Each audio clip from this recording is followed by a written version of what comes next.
नमस्कार, डेली 24 भारत देख रहे हैं आप। मैं हूं आपके साथ हिमांशु दुबे। बीते 2 विधानसभा चुनावों में कांग्रेस अब अपने खस्ताहाल प्रदर्शन से उबरने के लिए एक खास रणनीति बना रही है। जी हां, उत्तर प्रदेश में जिस तरीके से कांग्रेस पार्टी की हालत बिल्कुल खस्ताहाल है, लगातार 2 विधानसभा चुनावों में हार का सामना करना पड़ा है।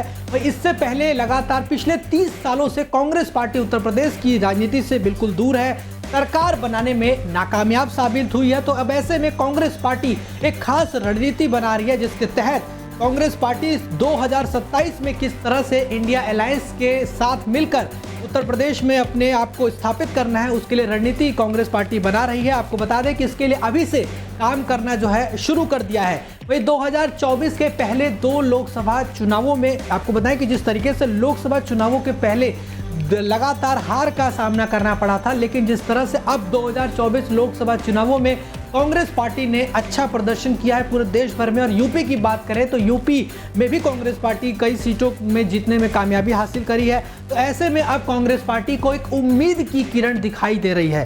कांग्रेस अपनी पूरी ताकत झोंकने के लिए अब पूरी तरह से तैयार नजर आ रही है, क्योंकि अभी जो हाल ही में उपचुनाव हुआ है उसमें भी इंडिया अलायंस का बहुत अच्छा प्रदर्शन रहा। इससे पहले लोकसभा चुनावों में भी अच्छा प्रदर्शन रहा, और यही कारण है कि अब कांग्रेस पार्टी के भी हौसले बुलंद दिख रहे हैं। और इस खास रणनीति का पहला हिस्सा क्या है वो हम आपको बताते हैं। दरअसल जनता के बीच में अपनी उपस्थिति दर्ज कराना, ये सबसे पहली रणनीति कांग्रेस पार्टी ने बना लिया है। वही कांग्रेस यूपी में फिलहाल कोई मौका नहीं छोड़ना चाहती है जहां उसकी स्थिति उपस्थिति नजरअंदाज की जा सके। यह उसकी रणनीति का पहला हिस्सा है। यानी कि कांग्रेस पार्टी का सबसे पहला रणनीति यही है कि किसी भी तरह से अपनी उपस्थिति दर्ज कराना, हर एक बड़े से बड़े कार्यक्रम में या बड़े से बड़े कोई भी घटना हो वहां पर कांग्रेस पार्टी जरूर पहुंचे। ये सबसे बड़ी रणनीति यूपी में कांग्रेस ने बना लिया है।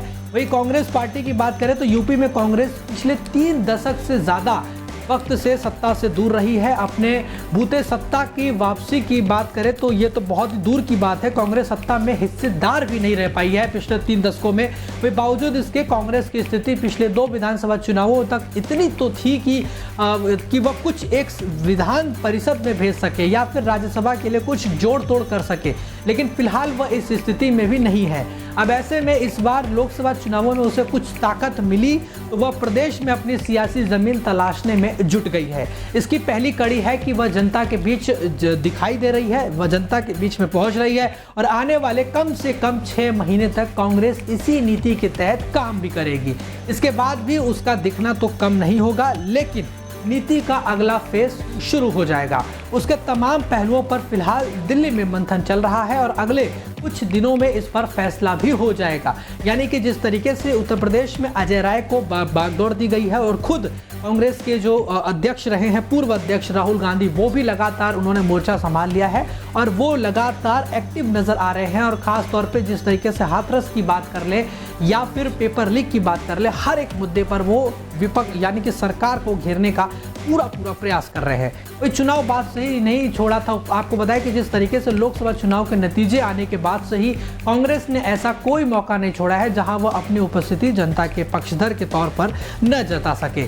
नीट का मामला हो चाहे फिर आंदोलन का, तमाम मामलों में कांग्रेस पार्टी साफ तौर पर सक्रिय दिखाई दी। वे अग्निवीर के मसले को संसद से लेकर के बाद भी आगे ले जाने में कांग्रेस पीछे नहीं हटी है। लोकसभा में नेता प्रतिपक्ष राहुल गांधी हाल ही में जब अपने संसदीय क्षेत्र रायबरेली पहुंचे तो उन्होंने शहीद अंशुमान सिंह के माता पिता से भी मुलाकात की और उनसे अग्निवीर योजना पर बातचीत करी।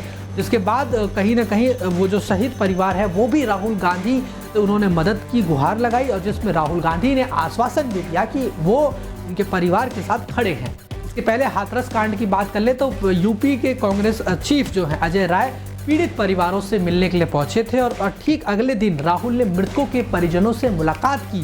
तो न केवल मुलाकात की बल्कि उन्होंने यूपी के सीएम योगी आदित्यनाथ को चिट्ठी लिखकर उनसे मुआवजा बढ़ाने की भी मांग करी। यानी कि कुल मिलाकर ये कह सकते हैं कि कांग्रेस पार्टी ने जो अपनी एक रणनीति तैयार की है उसके तहत अपनी उपस्थिति दर्ज कराना और सक्रिय रहना, यानी कि कोई भी बड़ा से बड़ा घटना हो वहां पर किस तरह से कांग्रेस पार्टी एक्टिव रहती है और जनता के पक्षधर के तौर पर खड़ी रहती है, सरकार से सवाल पूछती है, जनता के प्रवक्ता के तौर पर जनता की मांगों को लेकर।